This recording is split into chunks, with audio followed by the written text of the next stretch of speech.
ଆପଣ ଯେଉଁ ଛବିଗୁଡ଼ିକୁ ଏବେ ଦେଖୁଛନ୍ତି ସେଗୁଡ଼ିକ କୌଣସି ନକ୍ସଲି ଆତଙ୍କବାଦୀ କିମ୍ବା ଗ୍ୟାଙ୍ଗଷ୍ଟରଙ୍କ ଗିରଫ ଛବି ନୁହେଁ।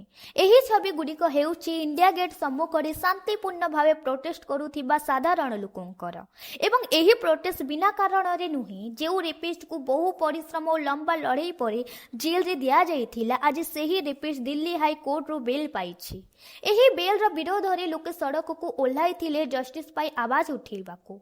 ଏବଂ ଏହି ପ୍ରୋଟେଷ୍ଟର ମଧ୍ୟରେ ନିଜେ ଭିକ୍ଟିମ୍, ତାଙ୍କ ମା ଏବଂ ସୋସିଆଲ ଆକ୍ଟିଭିଷ୍ଟ ଯୋଗିତା ଭାୟାନା ମଧ୍ୟ ଉପସ୍ଥିତ ଥିଲେ। ପ୍ରଶ୍ନ କେବଳ ଏକ, ନ୍ୟାୟ ମାଗିବା କ'ଣ ଅପରାଧ? ଛବିଗୁଡ଼ିକ ନିଜେ କହୁଛି କିପରି ପୋଲିସ ଏହି ଆବାଜଗୁଡ଼ିକୁ ନିର୍ଦ୍ଦୟ ଭାବେ ଗାଡ଼ି ଭିତରେ ଟାଣି ନେଇଯାଉଛି।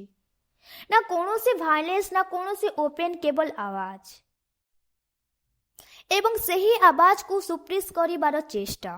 ଯେତେବେଳେ ଟଙ୍କା ଓ ପାୱାର ସାମ୍ନାରେ ଆଇନ ମୁଣ୍ଡ ନୁଆଇଲା, ଜଣେ ରେପିଷ୍ଟ ଯିଏ 17 ବର୍ଷର ଏକ ନାବାଳିକାକୁ ରେପ୍ କଲା ଏବଂ ପରେ ତାଙ୍କୁ ଅନ୍ୟମାନଙ୍କ ହାତକୁ ଦେଇଦେଲା, ଏଭଳି କ୍ରାଇମ୍ ପାଇଁ କ'ଣ ପନିଶମେଣ୍ଟ ହେବା ଉଚିତ? ସରଳ ଉତ୍ତର, କଠୋରତମ ସଜା। କିନ୍ତୁ ପ୍ରଶ୍ନ, ଆମ ଦେଶରେ କ'ଣ ଆଇନ ସମସ୍ତଙ୍କ ପାଇଁ ସମାନ?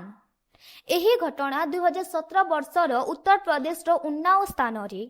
ଭିକ୍ଟିମ୍ ଜଣେ 17 ବର୍ଷର ନାବାଳିକା ଯିଏ ଜବ୍ ଖୋଜିବାକୁ ଘରୁ ବାହାରିଥିଲେ।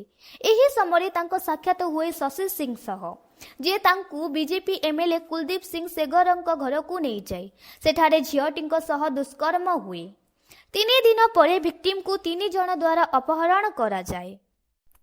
ତାଙ୍କୁ ନିଶାଦାୟକ ପଦାର୍ଥ ଦିଆଯାଏ ଏବଂ ଅନେକ ଦିନ ଗ୍ୟାଙ୍ଗ ରେପ୍ ପରେ ଭିକ୍ଟିମ୍ ମିଳିଥାଏ ଏବଂ ଏଫ୍ଆଇଆର୍ ଦାଖଲ ହୁଏ। କିନ୍ତୁ ଏଫ୍ଆଇଆର୍ରେ ଏମ୍ଏଲ୍ଏଙ୍କ ନାମ ନଥାଏ। ଏହାପରେ ୟୁପି ପୋଲିସର ପ୍ରେସର ଫଳରେ ଭିକ୍ଟିମ୍ ସହର ଛାଡ଼ିବାକୁ ବାଧ୍ୟ ହୁଏ।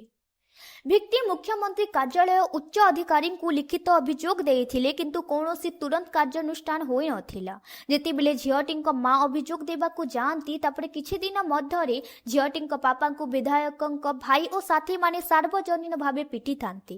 ଉଲ୍ଟା ଝିଅଟିଙ୍କ ବାପାଙ୍କ ଉପରେ ମାମଲା ରୁଜୁ କରାଯାଏ ଏବଂ ସେହି ଦିନେ ତାଙ୍କୁ ଗିରଫ କରାଯାଏ। ସିଷ୍ଟମରେ ହାରି ଝିଅଟି ମୁଖ୍ୟମନ୍ତ୍ରୀ ଯୋଗୀ ଆଦିତ୍ୟନାଥଙ୍କ ଘର ବାହାରି ଆତ୍ମଦାହର ଚେଷ୍ଟା କରିଥିଲେ।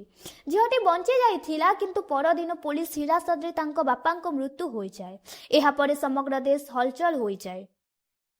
ଏହାପରେ ମାମଲାର ଏସ୍ଆଇଟି ତଦନ୍ତ ହୁଏ ଏବଂ ପରେ ମାମଲା ସିବିଆଇକୁ ହସ୍ତାନ୍ତର କରାଯାଏ। ଏହି ସମୟରେ ଜଣେ ଗୁରୁତ୍ୱପୂର୍ଣ୍ଣ ସାକ୍ଷୀଙ୍କ ସନ୍ଦିଗ୍ଧ ମୃତ୍ୟୁ, ଝିଅଟିଙ୍କ ଚାଚାକୁ 10 ବର୍ଷର ସଜା, ଏକ ପୁରୁଣା ମାମଲାରେ ଯାହାର ସମ୍ପର୍କ ବିଧାୟକ ସହ ଥିବା କୁହାଯାଏ। 2019ରେ ଭିକ୍ଟିମ୍ ଲୟର ଓ 2 ମାଉସୀ କାରରେ ଯାଉଥିବା ବେଳେ ନମ୍ବର ପ୍ଲେଟ୍ ନଥିବା ଟ୍ରକ୍ ଧକ୍କା। 2 ମାଉସୀ ସ୍ପଟ୍ ଡେଥ୍ ପରେ ଲୟରର ଡେଥ୍, ଭିକ୍ଟିମ୍ କ୍ରିଟିକାଲ। କାର ଦୁର୍ଘଟଣା ପୂର୍ବରୁ ହିଁ ଝିଅଟି ଭାରତର ସର୍ବୋଚ୍ଚ ନ୍ୟାୟାଳୟକୁ ଚିଠି ଲେଖିଥିଲେ। ଏହାପରେ ମାମଲା ଦିଲ୍ଲୀକୁ ସ୍ଥାନାନ୍ତର ହୁଏ ଏବଂ 2020 ବର୍ଷରେ କୁଲଦୀପ ସିଂ ସେଗାରକୁ ଆଜୀବନ କାରାଦଣ୍ଡ ଦିଆଯାଏ।